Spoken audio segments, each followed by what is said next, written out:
When you let people upset you, you are giving away your power. You are letting them control you. If they push this button, you get offended. That button, you get upset. This other button, they bait you into conflict. Why don't you turn those buttons off? Life is so much more freeing when you're not controlled by what people say. You're not offended when someone's upset. You're not sour because traffic was bad. You have tapped in to the power to remain calm. A friend of mine named David Polly wrote a book called The Law of the Garbage Truck. He was in a taxi cab in New York City headed to a meeting. A car pulled out right in front of them. The taxi driver had to slam on his brakes, swerve to the left, missing the car by inches. The driver of the other car put his head out the window, started screaming and yelling. He was so angry, so upset, shaking his fist.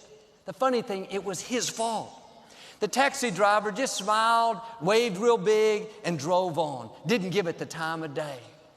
David was in the back seat, and he was so impressed.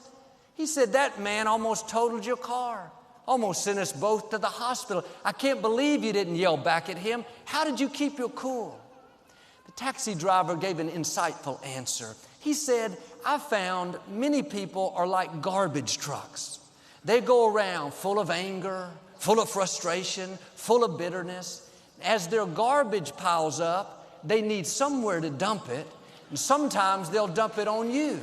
But you can't take it personally. It has nothing to do with you. Just smile, wish them well, and move on." Here's the key. Successful people don't let garbage trucks overtake their day. If someone dumps a load on you, don't get upset. If you make that mistake, you'll end up carrying around their garbage, and eventually you'll dump it on someone else. You have to keep your lid on. These days, many people are dumping frustration, disrespect, criticism, bitterness. We can't stop them from dumping it, but we can keep them from affecting us. Years ago, Victoria and I were at the airport. We were going through the security checkpoint. We put our bags on the x-ray machine. The security officer sent them both back and said, "You have liquids in there that you have to remove." Victoria said, "Oh yeah, I forgot to take my water out." Well, I thought he was only talking to Victoria, so I just stood there and didn't do anything. You would have thought I had committed a major crime. He was like totally insulted. He practically screamed, "Sir, what are you doing standing there? I told you to open the bag and do it now."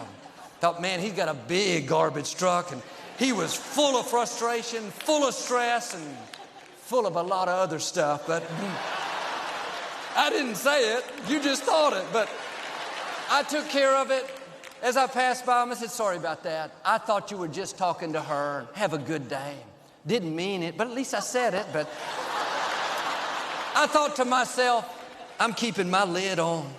I don't need his garbage. I don't need that poison.